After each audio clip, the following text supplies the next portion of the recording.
நாங்கள் இப்போ இன்றைக்கு பீட்ரூட் கோலா உருண்டை செய்ய போகிறோம். இப்போ வந்து பீட்ரூட் எடுத்துக்கிறோம். இதை வந்து நல்லா வாஷ் பண்ணிவிட்டு தோலெல்லாம் சீவிட்டு இந்த சின்ன ஓலில் வச்சு திருவுறோம். நல்லா திருவி எடுத்துட்டு அப்புறம் செய்யணும். இப்போ பீட்ரூட்டை திருவி எடுத்தாச்சு. இது கூட வந்து கொத்தமல்லி சிறிதளவு,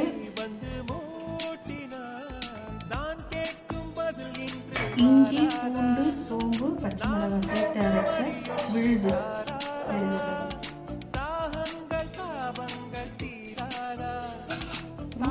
கரம் மசாலா 1 ஸ்பூன், மிளகாய் பொடி 1 ஸ்பூன், அரிசி மாவு 2 ஸ்பூன், உப்பு தேவையான அளவு.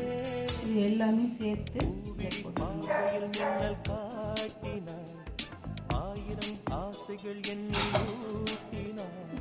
உடைச்ச கடலையை தூள் பண்ணி 1 கப் எடுத்து வச்சுருக்கோம்.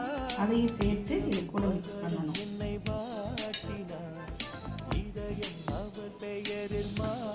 இது எல்லாமே சேர்ந்து நல்லா ஒன்றா கலந்து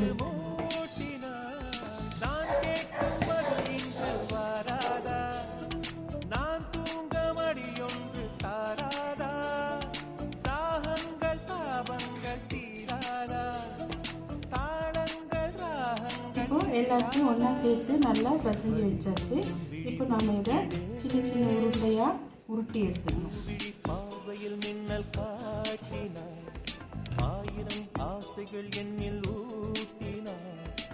ஏனோ ஏனோ நெஞ்சை பூட்டினார், இரவும் பகலும் என்னை வாட்டினார். இப்போ நாம உருட்டிய உருண்டைகள்லாம் எண்ணெயில போட்டு நல்லா சிறு தீயில வச்சு பொரிச்சு எடுக்கணும்.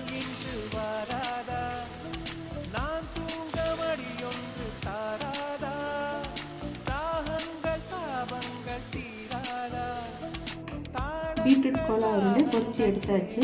இப்போ பீட்ரூட் கோலா உருண்டை ரெடி.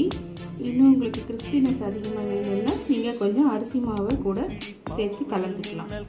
இது எப்படி இருக்குது செஞ்சு பார்த்து எங்களுக்கு சொல்லுங்கள், கமெண்ட்ஸ் எழுதுங்க. தேங்க்யூ. ஏனோ ஏனோ நெஞ்சை பூட்டினார்.